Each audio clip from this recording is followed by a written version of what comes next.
My name is Chris Berno. I am the co-founder and CEO of Room Technology. We are a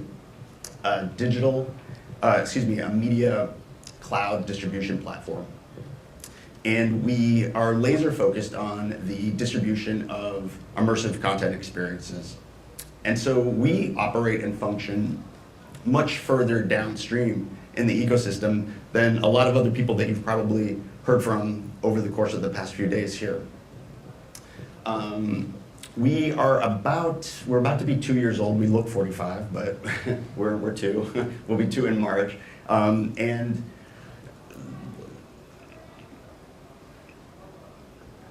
I want to take you on a little bit of a journey that we have been on over the past 2 years since we got started. So if you're not familiar with startup environments, you may want to buckle your seat belt low and tight because it's been a really interesting ride. I'm going to take you back to about 2 years to 2016. And we were focused on VR content at that time, VR production. And life as a VR startup was really pretty good. If you're familiar with the hype cycle, I would self-identify as us in early 2016 as being kind of at the peak of inflated expectations. If you're not familiar with it, look it up. It'll help you with some of your business applications as well. But we had all of the right products for the time.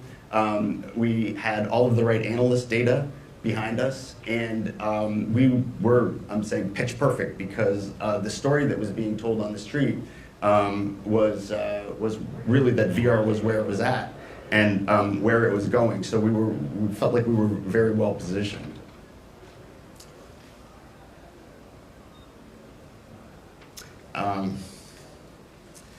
I put AR here specifically in quotes because I think we all know that some of these experiences aren't truly AR as they're not truly interacting with the environment. However, perception is reality, right?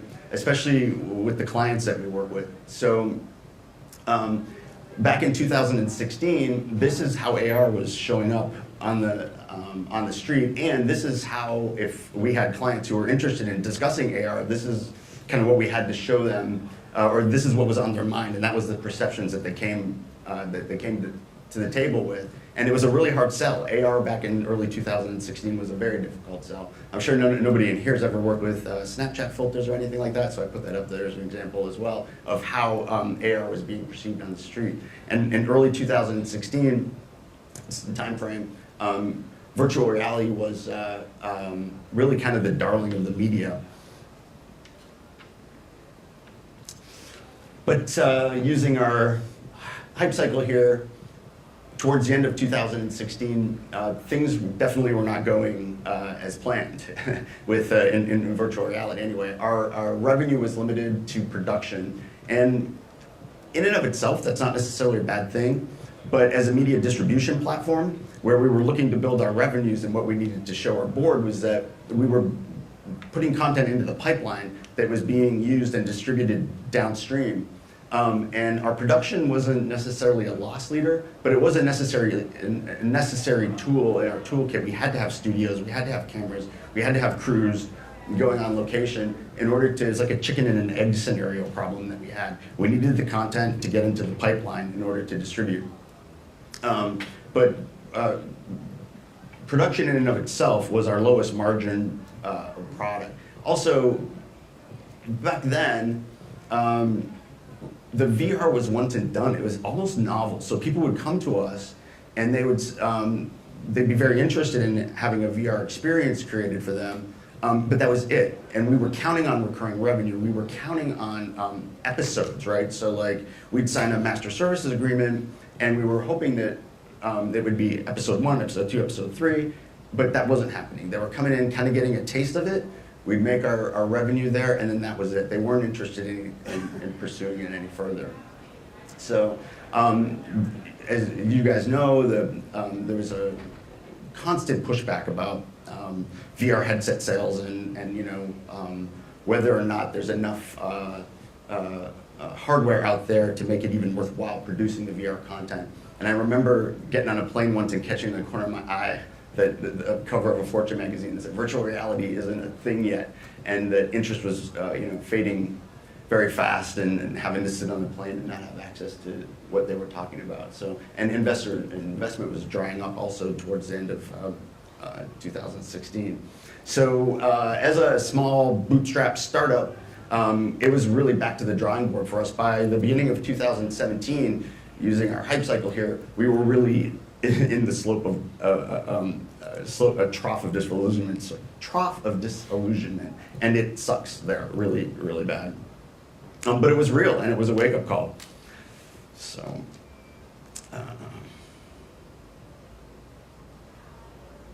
so one of the things that really turned around for us as a small startup and really made a difference and really started us getting a closer look and taking AR as something we could bring to our client base was the development or the introduction of ARKit and then ARCore by Google. So the introduction of these created an ecosystem, right, where developers could go and start to share experiences. And in our experience, that's when really magic starts to happen, because instead of working in silos and with different standards, these platforms start to create a standard where developers can start to share and connect and create better experiences collaboratively.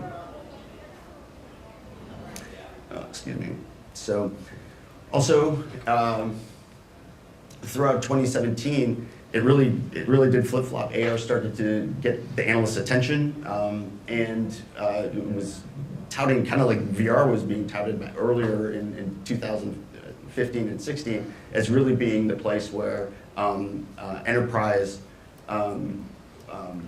revenues were going to be spent, especially around advertising. So, and that's where we're focused. I purposely put in there VR is not dead yet, because of course it's not. It's just where we needed to change our focus for a little while in order to meet demand. This cap tech table kind of summarized it, I think, the situation the best. From our client's perspective, it's a matter of hardware, social ability in order to be able to share, and access to the experiences. So down the VAR column, hardware's big and clunky and ineffective, and phones were not meant to be strapped to your forehead to engage in experiences. It's social, it's closed off, it's hard to share, and then it is expensive. There are price point limitations, especially in the school systems and stuff that we've been working with. Delivering VR experiences at scale into some of the classrooms that we've been working with has been cost prohibitive for some of them. So on the flip side, on the AR side, the hardware constraints go away. With the advances that have been made from the work that you guys have been doing, we can now start to deliver experiences right on the devices that people already have in their pocket. It's much more easily shared both on the social web and with the people around you, and like millions of people already have those in their. So it's the customer base is got the hardware already in their pocket. So just a little bit kind of deeper look at how the work that you guys have been doing here and the advances on the AR side have helped us. The developer platforms, A-Frame's been around for a while, but what A-Frame did for us was create an environment where we were familiar. We could actually go in and play with some of this, the AR functionality in an environment that we were familiar with. We could insert blocks and start to, in a code environment that looked and felt kind of like HTML and PHP, and so it was a comfortable environment for us to get started in.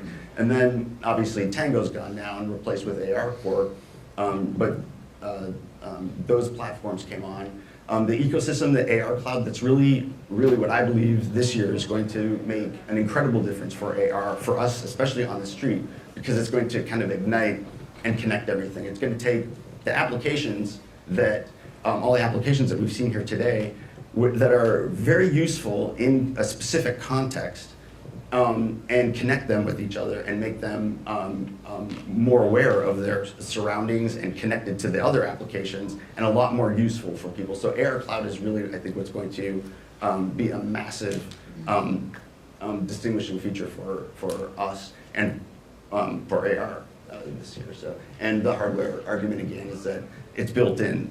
We no longer have to worry about how many devices have been sold, that sort of thing. So we're focused on building bite-size, if you will, augmented reality experiences for brands. And our pivot, from VR over to AR is augmented reality as a service. We are working in conjunction. We are a Google Cloud platform startup, and we're also part of the AWS Activate program.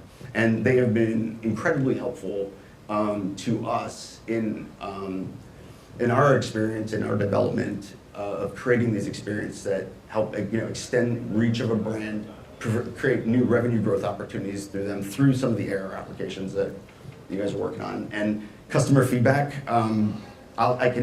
I have some data on that offline of how customers are reacting in sales coming through AR experiences, both in the store and out on the street. We're also looking at, we're calling it a downtown scale experience. And as AR Cloud starts to connect more and more devices, this downtown experience is basically where you're going to be able to use your device and get information, whether it's a coupon code for Starbucks or a map to the closest H&M in this particular scenario. So this is how we're approaching, this is how we're taking the technology that's being developed in organizations like this and playing it out on the street. Very small, micro experiences that are no more than 10 to 15 seconds. So we're, right now, ad tech is our primary focus. And I specifically said VR is not dead, because it's not. We're still actively producing VR content and actively distributing VR content, but most of our VR right now is focused on the ed tech sector and in the school systems. So hopefully that gave you a little bit of a different look at how a startup like ours is using the technology that you guys are working on and approaching it a little bit different from the street. And hopefully that was good information for you. So thank you very much for your time.